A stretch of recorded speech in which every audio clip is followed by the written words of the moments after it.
حضرت اسامہ حضور سے بے تکلف تھے اور جو ضرورتیں تھی حضور سے آ کے کہہ لیتے تھے، ظاہر ہے پوتوں کی جگہ پہ تھے، کوئی بھی کام ہوتا بلا تکلف حضور کی خدمت میں حاضر ہو جاتے۔ حضرت اسامہ بن زید کہتے ہیں ایک دن رات کا ایک حصہ بیت چکا تھا اور مجھے حضور سے کوئی کام، کوئی حاجت حضور سے جڑی تھی اور اس کی تکمیل چاہ رہا تھا، تو میں رات کے وقت ہی آ گیا۔ ظاہر ہے کہیں جانا ہو تو بندہ سوچتا ہے، لیکن جہاں اتنی بے تکلفی ہو وہاں کہتا ہے چلو میں چلا جاتا ہوں، تو وہ حضور کی خدمت میں حاضر ہو گئے۔ تو آقا کریم تشریف لے آئے۔ اللہ اکبر! حضور علیہ السلام نے ایسے ہی چادر لپیٹی تھی اور حضور کے اطراف میں ابھار تھے، لیکن مجھے نہیں پتا تھا کہ اندر کیا ہے، تو میں نے حضور سے حاجت کہی، حضور نے میری حاجت پوری کر دی۔ فلما فرغت من حاجتی، جب میں اپنی حاجت سے فارغ ہو گیا، جو میرا کام تھا وہ ہو گیا، تو پھر میں نے یہ سوال کر ہی لیا، قلت ما ھذا الذی انت مشتمل علیہ، میں نے کہا حضور یہ کیا ہے جس کے اوپر آپ نے چادر ڈال کر ڈھانپا ہوا ہے؟ فکشفہ، تو حضور نے کچھ بتانے کی بجائے چادر ہی کھول دی۔ جب چادر کھلی تو منظر صاف تھا۔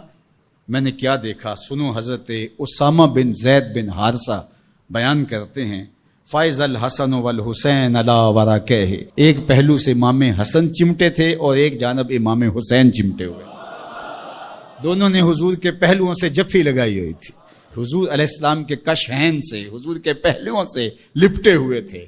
اللہ اکبر! ظالموں، تم نے تیر حضور کے پہلوؤں پہ مارا ہے، حضور کے پہلوؤں سے یہ شہزادے لپٹے ہوئے ہیں۔ اور پھر آقا کریم نے کیا کہا؟ فقال ھذان ابنایا، فرمایا یہ دونوں میرے بیٹے ہیں، و ابناؤ ابنتی، اور میری بیٹی کے بیٹے ہیں۔ اللہم انی احبہما، اے اللہ میں ان سے پیار کرتا ہوں، فاحبہما، تو ان سے پیار کر، فاحب من یحبہما، اور جو ان دونوں سے پیار کرے مالک اس سے بھی پیار کر۔ اللہ اکبر! حذیفہ بن یمان اپنی ماں کی مغفرت کا سوال لیے حضور کے پاس حاضر ہوئے تھے، اور آقا کریم نے ان کو یہ خبر بھی دی، حذیفہ سنو، یہ فرشتہ میرے سامنے حاضر ہے اور یہ میری فاطمہ اور میرے حسن حسین کے لیے جنتیوں کی سرداری کا مجدہ جاں فضا لے کر آئے ہیں، پیغام لے کر آئے ہیں، بشارت لے کر آئے ہیں۔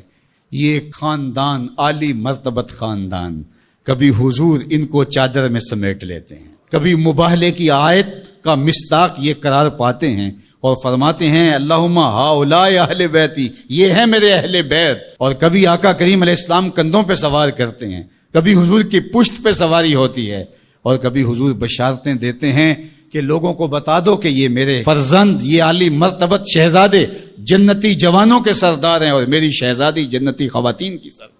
یہ عالی مرتبت خاندان جن کی عظمتیں اتنی بلند ہیں اور جن کی رفعتوں کے پھریرے لہرا رہے ہیں، تو جتنا اونچا منصب ہوگا امتحان بھی تو اتنا اونچا ہوگا، جتنی بڑی شان ہوگی تو امتحان بھی اس کے مطابق ہوگا۔ پھر 10 محرم کو جو امتحان ان شہزادوں نے دیا اور ثابت کیا کہ ہم سرداران جو جنت ہیں وہ ایسے ہی نہیں بن گئے، کیسے کڑے امتحان سے گزر کر کے ہم اس مرتبہ رفیع کے اپنے آپ کو حقدار بتا رہے ہیں۔ کوئی یہ نہ کہے کہ پیغمبر نے اپنے نواسے جان کے ایسے ہی بشارت دے دی تھی اور یہ عظمت ان کو حاصل ہو گئی تھی، ورنہ ان کے اندر کیا رکھا تھا۔